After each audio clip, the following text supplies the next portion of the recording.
Hello, I'm Dr. Tara Palmatier of shrinkformen.com. If you have a question or would like to schedule a session with me, you can reach me at shrinkformen@gmail.com.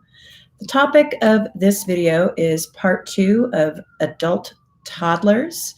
That's traits of emotionally immature narcissists and borderlines, as if there's any other kind. In part 1, I identified some of the similarities between personality disordered adults and children, particularly toddlers.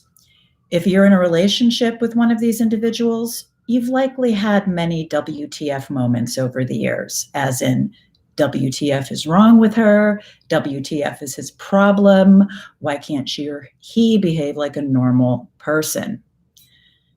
So, there are adults who, emotionally and psychologically speaking, are not adults. If they're characterologically disordered, they will likely never behave like mature, rational adults with integrity and a conscience. And that is basically what a personality disorder is, or the phrase that I've been using recently that I like better, characterologically disturbed. Someone who's arrested at an earlier age of emotional, cognitive, and moral development. That's what that means. Typically, these individuals are stuck somewhere between toddlerhood and adolescence. Unlike actual children, narcissists, borderlines, histrionics, and psychopaths don't grow up and out of it. The forms of abuse and manipulation may shift and evolve with time and age. However, they don't mature into emotionally healthy persons of integrity. Instead, they become more efficient abusers and manipulators with time. Or they have to change tactics due to the physical aging process. For example, Nancy the narcissist or Bob the borderline lose their looks and physical strength. Consequently, they transition from seduction and brute force to guilt trips and victim playing. It's what I call being an adaptive predator. So how can you make things better for yourself? Practice radical reality, not radical acceptance. In all likelihood, you can't make things better. You can accept that or continue to deny it and bargain with yourself. Many of the clients I work with are often stuck in a repetitive WTF loop when we begin working together. Accepting the reality of their spouse's, girlfriend's, boyfriend's, or ex's chronic immaturity is a big step forward. That's not to say the narcissist's or borderline's behavior is acceptable. I would never say that. It is unacceptable. Nor do my clients need to accommodate their abusive, toxic, dysfunctional, and exploitative behaviors. Not in my therapy office. I don't advise radical acceptance. Rather, I practice radical reality. In other words, I help clients understand they can't change the narcissist or borderline, but they can help themselves. Once a client stops denying the reality of the situation, I help them make informed choices that are in their best interests. This can be difficult for many reasons. Many of my clients are both codependent and trauma bonded. Then there's the fog, which is fear, obligation, and abuse, fear, obligation, and guilt of a toxic relationship. Fog is frequently strengthened by crazy and their enablers' destructive insistence that if you really love crazy, you'll stay in the relationship. Because isn't love about sacrifice? Sure, you can make sacrifices for the person that you love, but one of those sacrifices shouldn't be accommodating, accepting, and tolerating consistent, chronic, long-term abuse, okay? The advocates and enablers of the characterologically disordered will often shame people who no longer want to dwell in narcissist borderline hell, where toddler queens and kings reign supreme. And yes, many of these enablers are therapists. Any therapist who tells you it's your job to hang in there, love and tolerate the abuse of a borderline or narcissistic spouse or partner because they have problems and blah, blah, blah, please consider looking for another therapist, okay? It usually doesn't happen for women who are the victims of these types of individuals, although I've heard of it happening. It more often happens to men who are with an abusive female partner who they're encouraged to be patient and love harder. I did a video on that. So look, abusive persons and their enablers will have you believing that you're a cowardly, selfish, unloving jerk if you no longer want to stick around and take more of their crap. Someone who actually loves you wants you to be well. They don't demand you self-destruct and tolerate abuse to prove your love and devotion to them. Therapists who are borderline or narcissist enablers and apologists are, in reality, facilitators of abuse. I'll repeat that. Therapists who are borderline and narcissist enablers and apologists are, in reality, facilitators of abuse. This includes child abuse if there are minor children involved. Practicing radical reality means accepting that, 1, your crazy spouse, partner, or ex had their poor character and related issues long before your relationship began. 2, anyone who refuses to acknowledge their issues and or isn't willing to do the work isn't going to change. 3, you can't do the work for them. In other words, any personal changes you make to fix your partner won't change them. In fact, it will have the opposite effect. They'll continue on as they've always been while you spin round and around on a human hamster wheel.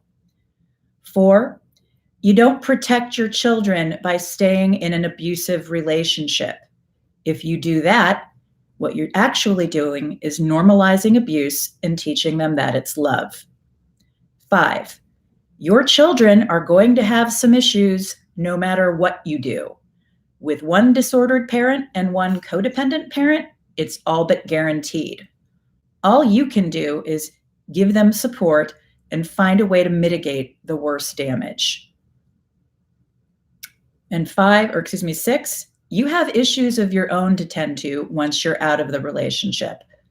Healthy people don't stay in toxic, abusive relationships. Radical reality means accepting that you didn't break it, you can't fix it, and it's not your responsibility to fix it. If you're miserable, depressed, and traumatized, you can do something about that. That begs the question, what are you prepared to do about it for yourself? Now I want to talk about traits of adult toddlers, otherwise known as emotionally immature narcissists and borderlines. So the reason it feels like you're dealing with a toddler, if your spouse, boyfriend, or girlfriend, parent, sibling, etc., is disordered or has an abundance of personality disorder traits is, I repeat, because they are frozen in a state of arrested emotional, psychological, and moral development. Here are some other characteristics narcissists and borderlines and psychopaths have in common with toddlers. 1, they have limited empathy or lack it altogether. Borderlines are not empaths, okay? Can we just please stop? And I'm not even really sure if there is such a thing as an empath, but one actually has to have empathy, I imagine, to be an empath. You don't have empathy if seeing somebody else who's hurting or in pain triggers you to have some type of borderline rage episode, okay? It's not empathy. Toddlers can be sweet and loving, but are fundamentally egocentric and selfish. Kids are supposed to be at that age. Good enough parents teach empathy by holding children accountable. For example, little Susie clobbers her younger brother because she wants to play with Dora Robot. Good enough parents explain why that behavior is wrong and help Susie empathize by asking how she'd feel if the roles were reversed. If empathy isn't learned during the appropriate developmental windows, it's extremely difficult, if not impossible, to learn as an adult. Developing empathy, in my opinion, is a critical foundation to developing integrity and an ethical code of conduct. If you know what it feels like to be hurt, deceived, betrayed, exploited, and have the ability to put yourself in another person's shoes, it's a major buzzkill when contemplating being a stone cold a-hole. Many people have these impulses from time to time, even the non-disordered. Empathy and integrity are what makes it possible to override our baser instincts. Barring that, fear of consequences also works, which is often the only thing that keeps narcissists, borderlines, and psychopaths in check. Of all the self-serving twaddle I've read on support sites for self-identified borderline personality disordered individuals, the "we hurt others because we have too much empathy" twaddle is the twaddliest of the twaddle. People don't hurt and abuse others. Again, I'm repeating this, I know, but bear with me. People don't hurt and abuse others because they have too much empathy. There is no logic in that. That's like saying, I randomly murder my friends and family due to my profound respect for life. What? People who have limited or no empathy hurt and abuse others and then justify their abuse of others with toddler-like or teen-like excuses. You made me do it. It's your fault because, insert lame excuse, self-pitying psychological rationalization. What about when you did X, Y, or Z? Why do you hate me? I didn't ask to be born. I didn't ask to have BPD. These are childish rationalizations and excuses. They're not acceptable and they're not legitimate. 2, they don't feel sorry for hurting others. They feel sorry for themselves when they experience a consequence. This is due to the adult toddler's limited or lack of empathy. Empathetic people can and do hurt others. Then we feel bad for having done so. We feel awful when we see a loved one hurting because of our actions. Feelings of remorse, guilt, and shame are a natural response when we behave in a way that is outside of our integrity. Mature adults then hold ourselves accountable and do our best to make amends. Some personality disordered individuals do feel bad about themselves when they hurt others, but that's where the rubber meets the road. Don't confuse a narcissist or borderline feeling sorry for themselves with being sorry for having hurt you. Rather, they feel bad about themselves and then mad at you because it's obviously your fault that they feel bad about themselves. Don't you know it's your fault they act this way? See the difference? Adult toddlers don't spend much time thinking about how their victims feel, unless they're trying to exploit it in some way, that is. Instead, narcissists attack their victims for making them feel bad about how badly they behaved. I'm going to repeat that. Narcissists and borderlines attack their victims for making them feel bad about how badly they behaved. Heck, sometimes crazy can even manage to get their victims to apologize to them for their abuses and betrayals. How many of you reading this or watching this video apologize to your narcissist or borderline for making them cheat on you? I did. Do they ever apologize? While it's true that many toddlers can say, "I'm sorry," when they misbehave, adult toddlers rarely do. Parents have power and control over young children. Partners of adult toddlers, not so much. Before kids develop empathy, "I'm sorry" is a magic phrase that pleases mom and dad and may help the child avoid an unwanted consequence or to receive a lesser one. On the rare occasion an adult toddler apologizes, they're doing so for the same reasons. Or the adult toddler gives you an extremely sarcastic apology. "I'm sorry." Again, that's very adolescent. In either case, they're non-apology apologies. Adult toddlers also frequently pretend like the hurtful episode never happened and expect you to play along. Or you will suffer the consequences of another tantrum, silent treatment, or rage out. 3, they're self-absorbed. Self-absorption is also related to empathy or the lack thereof. Empathy makes it possible to put others first, to contemplate how our actions affect those around us, and to consider the rights and needs of others. Toddlers, narcissists, borderlines, and psychopaths think of others. They think of others in terms of how to get their needs and wants met. This is natural and acceptable for infants, toddlers, and increasingly less so for adolescents. As children mature, their emotional and physical dependency on adults decrease as they become more responsible and autonomous. They become more capable of reciprocal relationships, of understanding the principles of give and take. Children with good enough parents also gradually learn that they're not special snowflakes around which the universe revolves. Special to their families and friends? Yes, but no more special or less special than anyone else. Not so with narcissists, borderlines, histrionics, and psychopaths.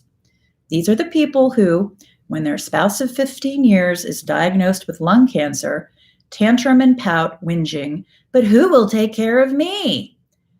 Because they're so self-absorbed, the feelings and needs of others, at best, don't register, or at worst, are experienced as extremely annoying nuisances or deprivations to the attention and care directed toward them. 4, they have poorly developed object constancy. In normal childhood development, object constancy develops between the ages of 3 to 6 years old. It's the ability of the child to understand and trust that mom and dad continue to exist when out of the child's sight. This is why peekaboo is such a thrilling game. It's why 4-year-olds periodically stop their play to reassure themselves that mom and dad are still there. As a child develops object constancy, they can spend time away from mom and dad. For example, school, play dates, sleepovers, etc., without having meltdowns due to separation anxiety. In narcissists and borderlines, poorly developed object constancy manifests in their fear of abandonment, their excessive need for attention, and chronic infidelities.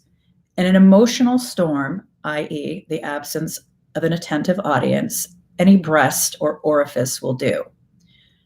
One of my hypotheses is that the obsessive text messaging that many of these individuals engage in is either due to extreme control issues or a lack of object constancy, or both. Are you still there? Do you still exist? Are you cheating? Your attention needs to be on me. Why aren't you responding? Are you cheating? Why are you ignoring me? Where are you? Call me right now, all caps, exclamation point to infinity. 5, they have flexible morality. Flexible morality is also underscored by a lack of empathy. Toddlerhood is when most of us begin to learn right from wrong. However, we're still pretty much unrestrained ids with chubby little legs. We want what we want when we want it. Candy, toys, attention, and find ways to get it even if we're told no. The ability to think about how our behavior affects others is one of the keys to understanding right from wrong and respecting the rights, feelings, and needs of others. Narcissists, borderlines, and psychopaths typically know the difference between right and wrong. They just don't let it stand in the way of taking what they want and hurting anyone who gets in their way. Or, heaven forbid, holds them accountable for their interpersonal atrocities.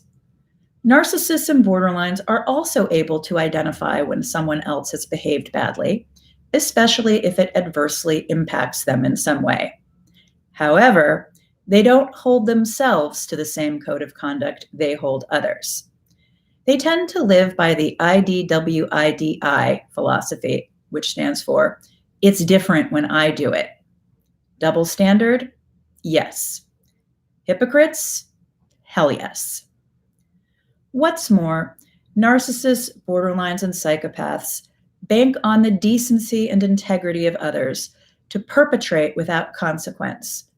In other words, they count on the rest of us not to sink to their level, to be law-abiding citizens, to give them the benefit of the doubt, and to be too polite and non-confrontational to call them out.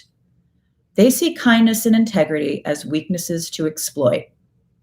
They know how to play on people's caretaker instincts, just like kids do, and take full advantage of it through hard luck stories, guilt trips, and instilling a sense of obligation in others. They're natural-born con artists. In conclusion, if you're still in a relationship with someone like this, what are you getting out of it? What childhood wounds are you trying to redress? Are you avoiding dealing with your own issues? Were you parentified as a child and therefore made to feel bad or guilty for thinking about and taking care of yourself? Are you confusing being needed with being loved? Personally, I find adult toddlers exhausting, not to mention boring. Self-absorbed jerks are tedious. They tell the same stories ad nauseum for years and then become aggrieved if you don't respond with delighted amazement as if it's the first time and not the 43rd time you've heard it. You shouldn't have to parent an adult partner. You shouldn't have to pack an emotional diaper bag for a grown-up. Why spend your life as the mirror on the mobile into which man baby or woman baby gazes? Seriously, don't we all have much better things to do with our time? Again, I am Dr. Tara Palmatier of shrinkformen.com. If you have a question or would like to schedule a session with me, you can reach me at shrinkformen@gmail.com. Thank you for watching and have a good day.